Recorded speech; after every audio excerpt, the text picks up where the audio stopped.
Everyone.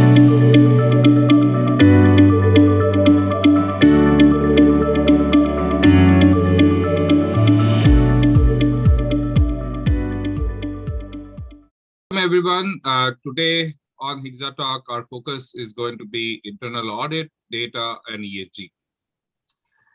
This is an industry refresher powered by Hexanika with its partners, and we are going to have a three-part series, each on internal audit, data, and ESG. Today is the first session, which is an overview of internal audit data and featuring Pedro, Zuloaga, and Hania, Abrous, McCarthy. Introducing Pedro, he is a founder and president at Zuloaga, a consulting company that provides management, valuation, and employee development services to clients. At Zuloaga, they use the principle of valuation to drive value creation at the organizations we serve. Their ESG valuation framework helps companies and their management teams baseline, measure, and drive ESG value creation. We also have Hania, who is Managing Director of Gladcliffe LLC. Prior to her work at Gladcliffe, she was a Chief Audit Executive and Global Head of Internal Audit at American and Canadian Stock Transfer and Trust. She is a member of the Audit and Accounting Committee of the Board of Trustees of New York Athletic Club and a member of Alumni Committee of the Board of the French Lycée of New York. So welcome, Hania, welcome, Pedro. Let's start and dig in to the first question that we all have. What is ESG and why does it matter and how does it create value? Pedro, perhaps you can start off because you are an expert in that field. Yes, thank you very much. A pleasure to be with you today.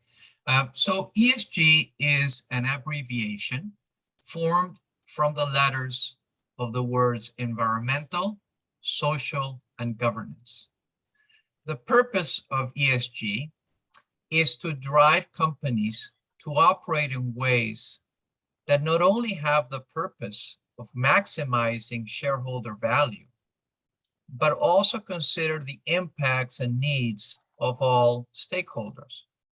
As such, companies are rated based on their ESG performance.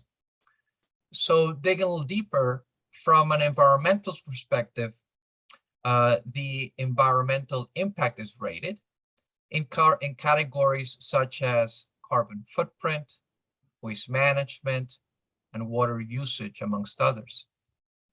From a social perspective, companies are rated regarding items such as health and safety performance, diversity, community relations, supply chain management, and others.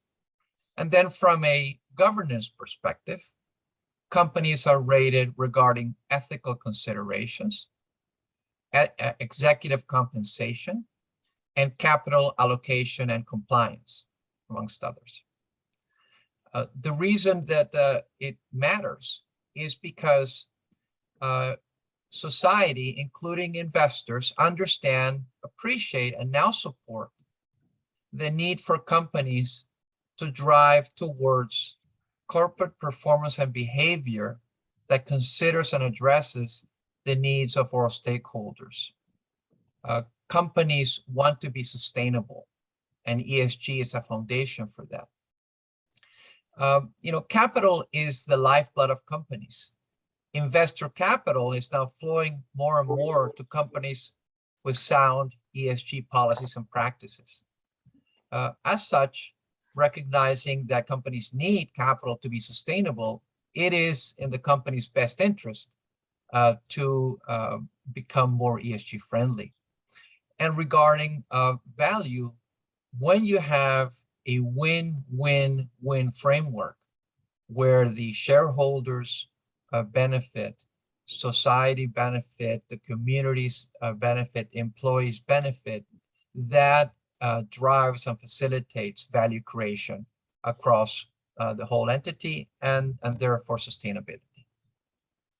In fact, recently I was on the SEC website, and the US Securities and Exchange Commission has a separate page on climate and ESG risks and opportunity. And what is also interesting is formally they have opened a request for comments on climate disclosures. They also have given a formal statement on the review of climate related disclosure. And not only that, in 2021, they have put that as part of their examination priorities. So clearly, from compliance and other standpoint, also there is a focus on this area. Now, moving on to this, if I can say, new area, although we have been dealing with climate for years. If I can ask question to our other guest, Hania, could you please highlight the role of perhaps internal audit in ESG? Absolutely. Thank you very much, Yogesh, to be here. And Pedro, it's a pleasure and a privilege to be working with you on this session and this series. Perhaps to start, Yogesh, and thank you again very much for having me on your program. To pick up on your point regarding initiatives from the SEC and others and the visibility of ESG reporting and themes around the area that have become increasingly visible to all of the stakeholders out there. I found an interesting fact that I thought might be relevant. So to read it out, according to the Time Has Come, the Kpmg Survey of Sustainability Reporting 2020, 80% of companies worldwide now report on sustainability, right? So that's interesting in and of itself. What really caught my eye is that rises to 96% among the world's largest 250 companies. So it's here, I think, for the biggest companies, and I think it's definitely coming for everyone else. In terms of relevance, everybody's really focused on the reporting because that's really the face of what's out there. From an internal audit standpoint, the two traditional areas of activity, namely traditional assurance, right, the providing of an opinion, is relevant, but so is consulting. So in terms of assurance around reporting, we're seeing a lot of companies taking a look at, among those companies that are already doing some formal reporting, we're seeing internal audit involvement in the assurance space around reviewing the reporting for coherence, for consistency, reviewing its consistency with the financial statements and other financial data. We're also seeing some work traditional areas and creating risk assessments and traditional audit projects of reviewing the entirety of the process and not just zeroing in on what's happening from a reporting perspective. And we're also really seeing audit shops really on the cutting edge and on the front foot, including ESG formally in their risk assessments and in their annual audit plans that get approved by the audit committees of the boards of directors. From an advisory perspective, internal audit is really uniquely placed to support the building of an ESG specific control environment. The building blocks of a control environment really fall very, very, very closely into the wheelhouse of traditional internal audit activities. We can also start recommending metrics, right? Taking a look around the environment and identifying what the best practices are, and recommending metrics to our organization in terms of reporting on ESG. And last but most certainly not least, to really zero in on the G component and to advise on ESG governance. So a top-down and bottom-up approach. So starting with the statement of strategy, which would be handled obviously at the highest levels of the organization, the board, and possibly communicated out through investor relations groups. Through to the creation of the policy, proceduralizing the policy, but then also operationalizing what has been proceduralized, and then on back up for the creation of dashboards, the support of the dashboards, and then from an assurance perspective, providing an opinion on the work. Thank you, Hania, for that answer. And continuing with the same philosophy, one of the things beyond having, these procedures, strategy, and perhaps the operational checklist and other things for ESG. One common challenge, especially in financial services and otherwise also around ESG reporting, is around centralization of data collection, the dictionaries, data governance.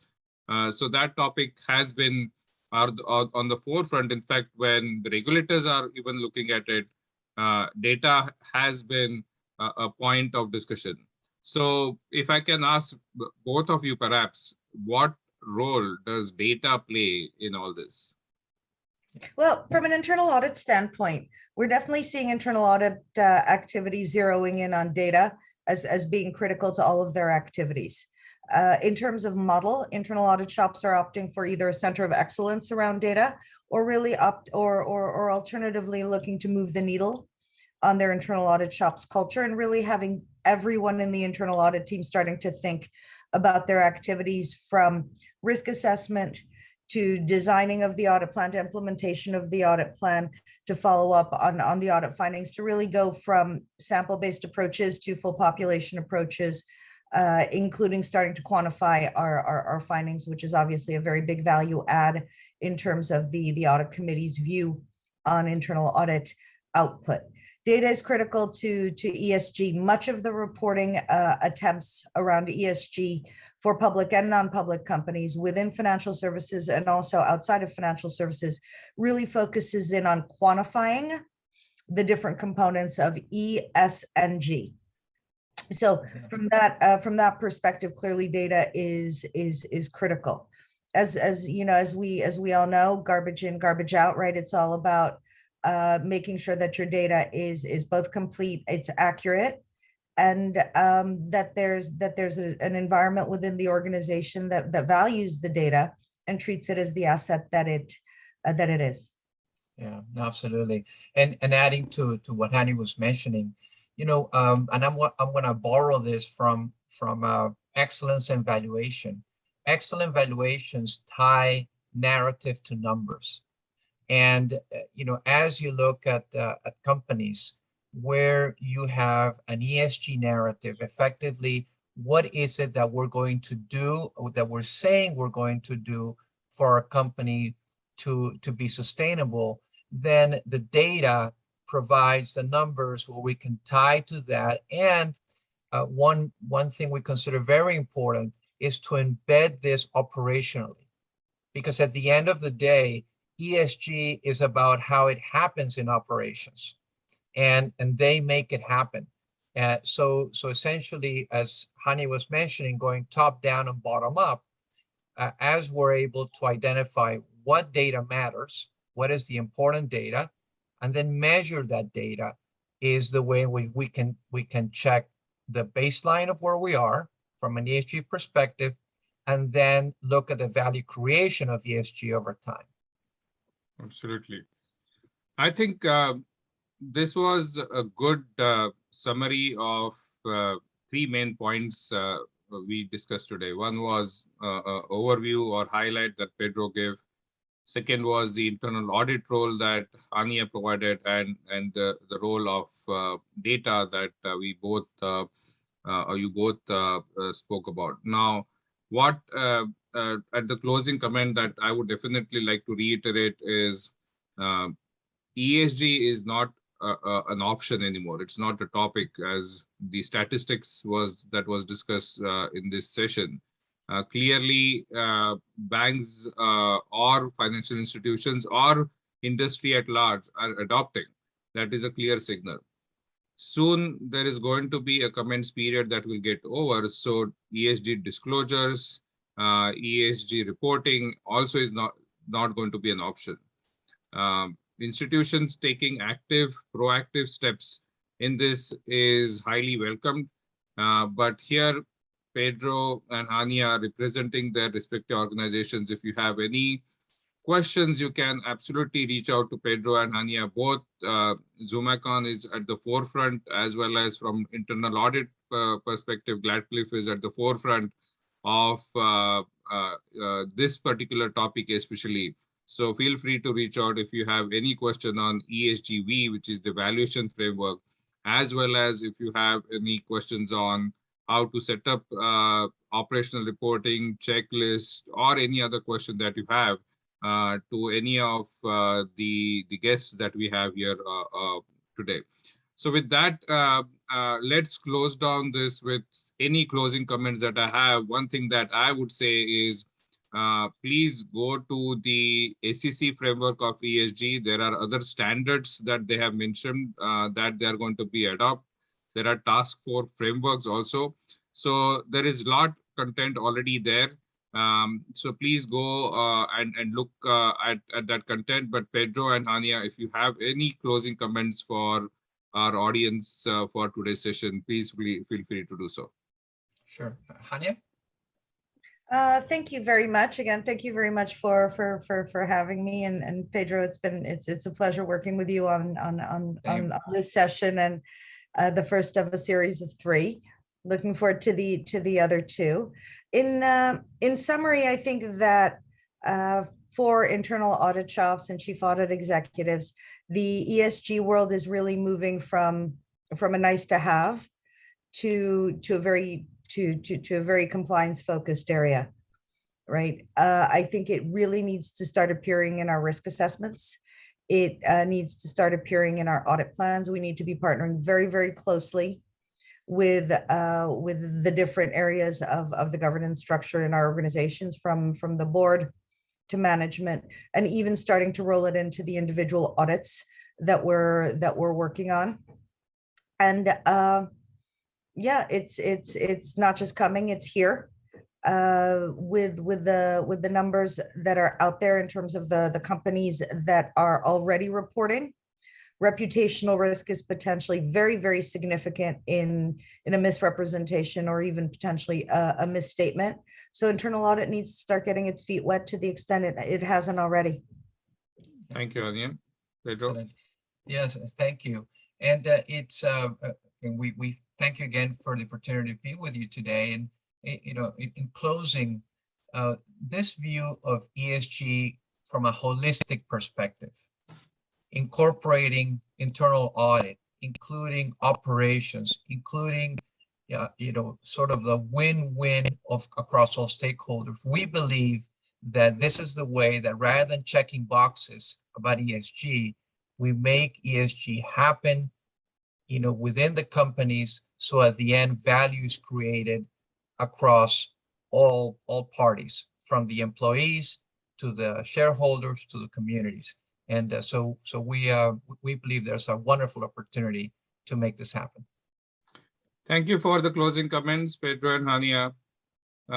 One last perhaps closing comment from my standpoint would be that ESG, although we focused on internal audit and reporting and data standpoint, but it is more of something that connects an enterprise to the people that they sell to. It is around, it's people, it's not just a cost or other initiative. It is a great opportunity for enterprises to tell the customers, clients that we care about you. And that is perhaps more of a selling revenue driven opportunity, more than, a checkbox. And that's what I would like to leave with. So thank you very much, Pedro and Hania. There are a couple of sessions more coming up. Everybody, please have a great session, and let's make 2022 as the year of ESG and make it happen. Thank you, Pedro. Thank you, Hania. And I look forward. Thank you.